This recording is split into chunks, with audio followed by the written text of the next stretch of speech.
तो आज मैं आपको एक अनोखी रहस्यमय कहानी सुनाऊंगा। अगर आप चैनल पर नए हैं तो अभी सब्सक्राइब कर ले, क्योंकि यह मेरा दूसरा नया चैनल है।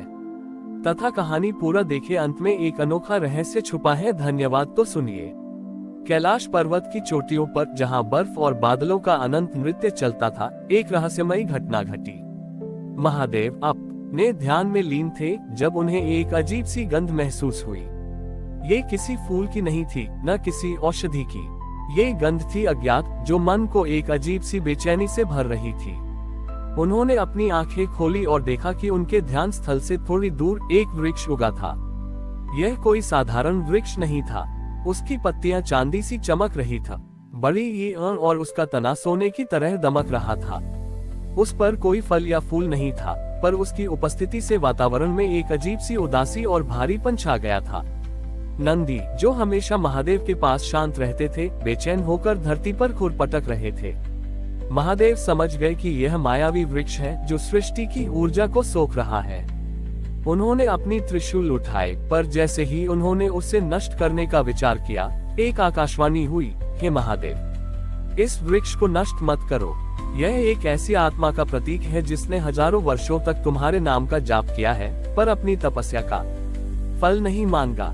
यह उसकी निर्लिप्त भक्ति का सार है। महादेव ने त्रिशूल नीचे रख दिया। उन्होंने महसूस किया कि इस वृक्ष की जड़ें उस भक्त के हृदय से जुड़ी हैं, जिसने अपनी तपस्या को केवल महादेव के चरणों में समर्पित किया। ये वृक्ष उस आत्मा की शांति और मुक्ति का प्रतीक था, पर वृक्ष से निकल रही नकारात्मक ऊर्जा सृष्टि के लिए खतरा थी। तब महादेव ने एक गहरा श्वास लिया और अपने शरीर की सारी सकारात्मक ऊर्जा उस वृक्ष में प्रवाहित कर दी। उनकी तपस्या की शक्ति, उनकी शांति, उनकी करुणा, सब उस सोने और चांदी के तने से होते हुए उस आत्मा तक पहुंची। जैसे ही महादेव की ऊर्जा उस वृक्ष में समाई, उसका रूप बदलने लगा। चांदी की पत्तियां हरे रंग में बदलने लगी, सोने का तना भूरे रंग में, और उस पर हजारों सुंदर फूल खिल गए। उन फूलों से अमृत की बूंदें टपकने लगी, जो कैलाश की बर्फ पर गिरकर पिघल गईं, और वहां से एक नई पवित्र नदी का जन्म हुआ। वह अज्ञात गंध शांत हो गई और उसकी जगह फूलों की सुगंध ने ले ली। नंदी शांत हो गए और पूरे कैलाश पर फिर से शांति छा गई। महादेव ने मुस्कुराते हुए कहा, सच्ची भक्ति वह नहीं जो फल की कामना करे, बल्कि वह है जो स्वयं को समर्पित कर दे। ये वृक्ष अब उस अमर भक्ति का प्रतीक रहेगा। और तब से कैलाश पर एक नया वृक्ष उगाया है, जो बताता है कि महादेव की कृपा उस पर हमेशा बरसती है, जो निस्वार्थ भाव से उन्हें याद करता है।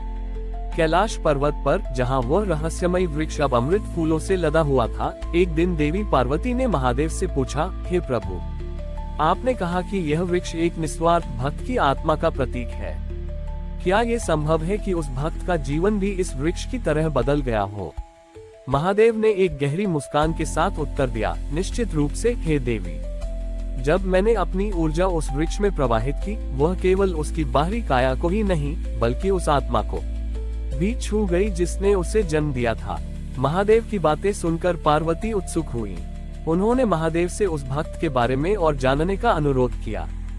तब महादेव ने अपनी तीसरी आंख से एक दृश्य दिखाया। धरती पर एक प्राचीन गांव था। उस गांव में एक वृद्ध तपस्वी रहता था, जिसका नाम व्यानंद था। उसने अपना पूरा जीवन महादेव के ध्यान में समर्पित कर दिया था, बिना किसी इच्छा के। जब वृक्ष से अमृत की बूंदें निकली, उसी क्षण व्यानंद की कुटिया में एक तीव्र प्रकाश फैल गया। ये प्रकाश उसके शरीर को छूकर उसके हृदय में समा गया। उस प्रकाश के प्रभाव से व्यानंद का शरीर और मन पूरी तरह से शुद्ध हो गया। वह अब न केवल शारीरिक रूप से या छोटे हुआ महसूस कर रहा था, बल्कि उसकी चेतना भी अनंत ब्रह्मांड से जुड़ गई थी। उसे हर जीव में महादेव का वास दिखाई देने लगा। उसने अपनी कुटिया छोड़ दी और गांव के लोगों की सेवा करने लगा। व्यानंद ने देखा कि गांव में सूखा पड़ रहा था और लोग प्यासे थे। उसने अपनी ध्यान शक्ति से एक जलधारा उत्पन्न की, जो सीधी कैलाश से बहकर आई थी। ये वही जल था जो कैलाश के अमृत फूलों से उत्पन्न हुआ था। वह जलधारा गांव में जीवन लौटा लाए। उसने गांव के बीमार और कमजोर लोगों को उस जल से स्नान कराया और पीने को दिया। जो भी वह जल पीता, उसका तन और मन दोनों स्वस्थ हो जाते। व्यानंद ने लोगों को सिखाया कि सच्ची भक्ति केवल ध्यान में नहीं, बल्कि छोटी ही दूसरों की निस्वार्थ सेवा में भी है। जब गांव में शांति और समृद्धि लौट आए, व्यानंद ने फिर से ध्यान करना शुरू कर दिया। इस बार वह अपनी कुटिया में नहीं बल्कि गांव के बीचों बीच एक पेड़ के नीचे बैठा, और जैसे ही उसने आंखें बंद की, उसका शरीर प्रकाश में परिवर्तित हो गया और वह अदृश्य हो गया। उस प्रकाश ने गांव के हर घर को रोशन कर दिया और एक शांतिपूर्ण आभा चारों ओर फैल गई। महादेव ने पार्वती से कहा, जिस प्रकार उस वृक्ष ने अपना अस्तित्व मेरी ऊर्जा से नया किया, उसी प्रकार उस भक्त ने अपनी आत्मा को सेवा के माध्यम से मोक्ष दिया। यही सच्ची भक्ति और मुक्ति का मार्ग है। और तब से उस गांव में हर साल एक उत्सव मनाया जाता है, जहां लोग एक दूसरे की सेवा करके उस तपस्वी व्यानंद और महादेव को याद करते हैं, यह मानते हुए कि सेवा ही सबसे बड़ी तपस्या है। कैलाश पर्वत पर पार्वती ने महादेव से उस वृद्ध तपस्वी व्यानंद के बारे में और पूछा, हे नाथ, क्या व्यानंद की आत्मा अब मुक्त हो गई है या वह किसी और रूप में मौजूद है? महादेव ने एक गहरी सांस ली और उत्तर दिया, उसकी आत्मा तो मुझ में विलीन हो गई, पर उसकी भक्ति का प्रतीक, वह प्रकाश अब भी पृथ्वी पर मौजूद है। ये प्रकाश हर उस व्यक्ति के हृदय में है जो निस्वार्थ सेवा करता है। महादेव ने पार्वती को कलयुग का एक और दृश्य दिखाया। एक बड़ा शहर जहां सब कुछ तेजी से बदल रहा था। लोग स्वार्थ और अहंकार में लिप्त थे। उसी शहर में एक युवा डॉक्टर थी जिसका नाम आर्या था। वह बहुत ही प्रतिभाशाली थी, पर उसके जीवन में कोई उद्देश्य नहीं था। वह केवल पैसे कमाने की होड़ में लगी रहती थी। एक रात आर्या के अस्पताल में एक बूढ़ा गरीब आदमी आया। उसके पास इलाज के लिए पैसे नहीं थे। आर्या ने उसे नजरअंदाज कर दिया और दूसरे अमीर मरीजों को देखने चली गई। लेकिन उस रात उसे अजीब सी बेचैनी महसूस हुई। उसे बार बार उस बूढ़े आदमी की उदास आंखें याद आ रही थी। अगले दिन जब वह अस्पताल गई तो उसने देखा कि उस बूढ़े आदमी ने बिना इलाज के ही दम तोड़ दिया था। आर्या का दिल टूट गया। उसे लगा कि उसने सिर्फ एक मरीज को नहीं बल्कि अपनी इंसानियत को खो दिया है। उसी क्षण उसे एक चमक दिखाई दी।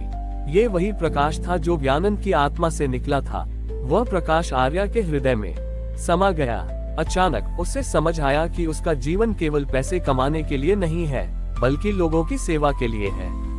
आर्या ने अपनी नौकरी छोड़ दी और एक छोटे गांव में जाकर एक छोटा सा क्लिनिक खोला। वहां वह गरीब और जरूरतमंद लोगों का मुफ्त इलाज करने लगी। उसने दिन रात मेहनत की, बिना किसी स्वार्थ के। उसके स्पर्श से, उसके शब्दों से और उसकी सेवा से लोगों को न केवल शारीरिक बल्कि मानसिक शांति भी मिलने लगी। उसने महसूस किया कि असली खुशी और संतोष दूसरों की मदद करने में है। उसकी आंखें चमकने लगी थी और उसका चेहरा दिव्य आभा से भर गया था। महादेव ने पार्वती से कहा, देखो हे देवी, वह प्रकाश जो व्यानंद की भक्ति से उत्पन्न हुआ था, अब इस कलयुगी डॉक्टर के माध्यम से फिर से दुनिया को रोशन कर रहा है। सेवा का ये चक्र चलता रहेगा, क्योंकि मेरी कृपा हमेशा उस पर बनी रहती है जो निष्ठा और निस्वार्थ भाव से कर्म करता है। और इस प्रकार कैलाश का वह ज्ञात वृक्ष और व्यानंद की निस्वार्थ भक्ति की कहानी कलयुग में भी जीवित रही, ये साबित करते हुए कि सच्ची भक्ति का मार्ग कभी खत्म नहीं होता, बस उसका रूप बदल जाता है।